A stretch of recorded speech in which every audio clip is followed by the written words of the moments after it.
Hello, class. Happy Martin Luther King Day and happy snow day.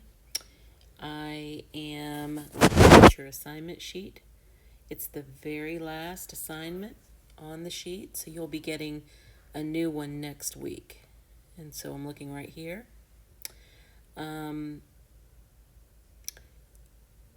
Before I start in on the new week's work, let's talk about what you should do with last week's work that would have been turned in today. Hold on to your grammar. This stuff, just hold on to that and you'll turn it in class.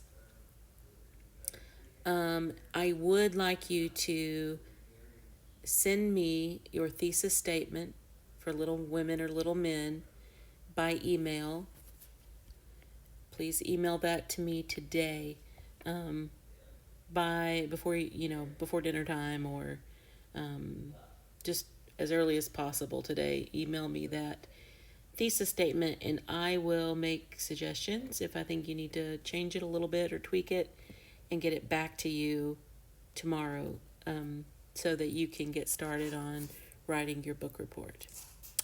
Okay, because if we want to look at writing first, next week in class we will be this week you'll be completing your book report following the Abeka style. I will attach to an email the check sheet, and we'll also be discussing Louisa May Alcott in class and some about her works. Okay? So I need you to send to me tomorrow. Well, I keep saying tomorrow because I'm doing this on Sunday night. So Monday, when you watch this video, go ahead and take a picture, send me the picture, or you could email me your thesis statement, however you want to do it. But I'd like to get it tomorrow so I can get it right back to you. It should be one sentence, remember? And it should have 2 points that you are going to prove from the story. Okay, so let's take a look at what you need to do this week. First of all, you are going to be completing the book report according to the Abeka style. On the check sheet that I'm sending to you, you will find the page numbers so that you can review. We've gone over it quite a few times now, the format of the book report. If you have questions or you just don't feel confident about that format, please email me or text me and we can set up a time to work on it together. I'm happy to help you if you get stuck, aren't confident that you know what you're doing with the book report. Otherwise, just follow that same format as we have been doing. And remember, last week I talked in class about some potential principles, morals, or concepts that you could address in your book report. If you missed class, you might ask a friend to go over their notes with you. Okay, let's look at the grammar now. It's pages 145 through 152. We're starting a new unit on pronouns, and you are going to have a quiz over the types of pronouns. Hang on just 1 second. Sadie, I'm recording for class. Could you just talk quietly? It's okay. Okay, so if you would turn in your book to page 145, we'll take a look at it. Let's see.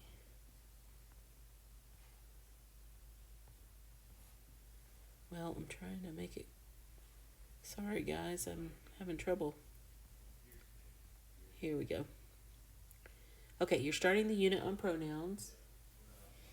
And pronouns seem sort of like unimportant parts of speech, but they actually can be kind of tricky. There are several things you need to learn about how to use pronouns. I think you already know that they take the place of a noun and that they have an antecedent, which is the actual noun the pronoun is standing for. Sometimes in a paper I might mark it unclear antecedent because it's unclear maybe which woman or which man is being referred to by he or by she. Okay, for your quiz next week, these are the kinds of pronouns I'm talking about. These right here. So there are personal, interrogative, demonstrative, indefinite, compound, and relative. On the quiz, I'll ask you to list those 6 terms and give 2 examples of each. What I mean by that is you would say personal, I, you. Interrogative, who, whom. Demonstrative, this, these. So that's an example. In each category, there are parentheses giving you specific examples of that kind of pronoun. So for the quiz again, just be able to list the 6 types or kinds of pronouns and be able to give me 2 specific examples of each. This is what I mean by examples, the ones in parentheses, actual pronouns. And that's all there is to that quiz. Okay? All right, so the different pronouns are really different. Personal pronouns are the ones you're probably most familiar with, especially if you speak a foreign language, you've conjugated verbs before, you've used the personal pronouns. I drink, you drink, he, she, it drinks, we drink, you drink, they drink. Those are all some personal pronouns, but there are others as well. There are the objective case pronouns, me, us, etc. Then there are those interrogative pronouns that ask questions, who, whom, whose, which, what. Demonstrative point out things, this, that, these, those. Now, these demonstratives can be adjectives like, this class is so much fun. This would just be an adjective modifying class. But I could say, this is my favorite food.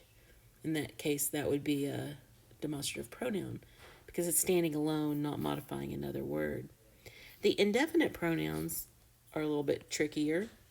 They don't point out a definite person or thing, and they usually don't have an actual antecedent. For example, each of you can come over to my house. Anybody can enjoy sledding. Some sometimes is an adjective, but it can be a pronoun like some will be able to come over, but some will not. Okay. Or some of you may come over. Okay, compound, that's, some people call those reflexive. And I think they go into detail here on the note. Jamie hurt himself. The intensives emphasize. Okay, so that's 2 different distinctions on the compound pronouns. And then the relatives, the relative pronouns are some that a lot of kids miss when they're identifying parts of speech. So who, whom, whose, which, and that are relative pronouns. You recently memorized those, didn't you? Along with some more. Many of those words, too, can be adjectives, but they also, if they're standing alone, can be a pronoun. Okay, so you're going to do some identification of these pronouns on this page. Let's see. Whoops, every time I try to turn the page. Okay, now here we go. One thing about pronouns that can be tricky is making them agree with the verb. So there are some specific rules, and all of us need to review these rules. I even need to review these at times. Indefinite pronouns, that's right here, they need to take a singular verb because these are singular. Each, either, neither, one, everyone, everybody. It sort of sounds like more than one person, doesn't it? If you say everyone, that sounds like a crowd. But because of the word one, it's considered singular. So all of these are singular and need a singular verb. In number 2, these are plural indefinites. They need a plural verb, okay? And don't get tricked by this prepositional phrase here. See the word sailors, or many of the teachers. Sometimes people get confused by the object of the preposition, but they need to go with the pronoun. Number 3, these words are trickiest because they can be singular or plural, and you have to figure it out by the context of the sentence, okay? So you do need to kind of consider what the object of the preposition is on these. Okay, then let's see. More about making verbs agree with subjects. These are very practical rules. that will help you in your writing and in your speaking to be more to sound educated, to be educated. So these are very useful exercises for you to practice with. Okay? Making pronouns agree with their antecedents. In English, this comes probably pretty naturally to you. The pronoun needs to agree in number and in gender. And so you can read all about that. That's a whole page of rules and apply it on the next couple of pages. Let's see. Okay, and then they start talking to you about case. So, all of you have studied Latin, you know some already about case. Case is very important. It determines which pronoun gets used in which setting.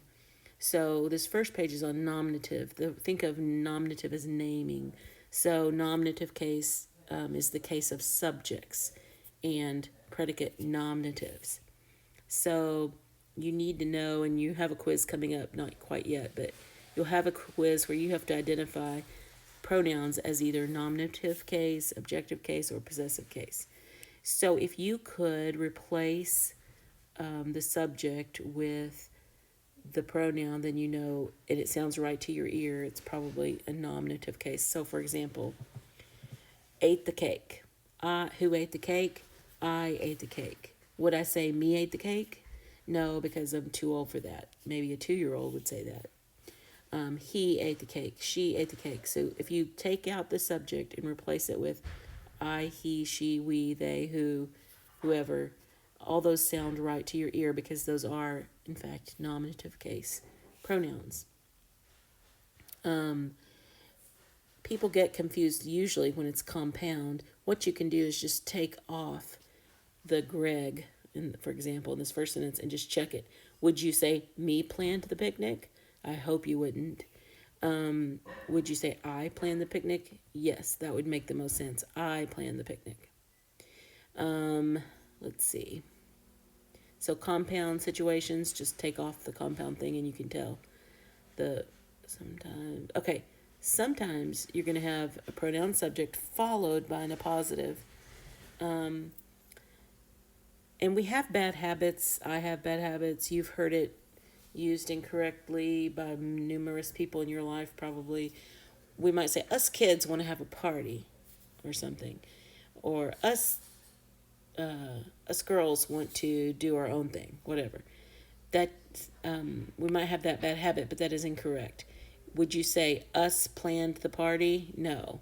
So if you take out the appositive here, you can tell it's wrong, that it should be we. We planned the party. Okay.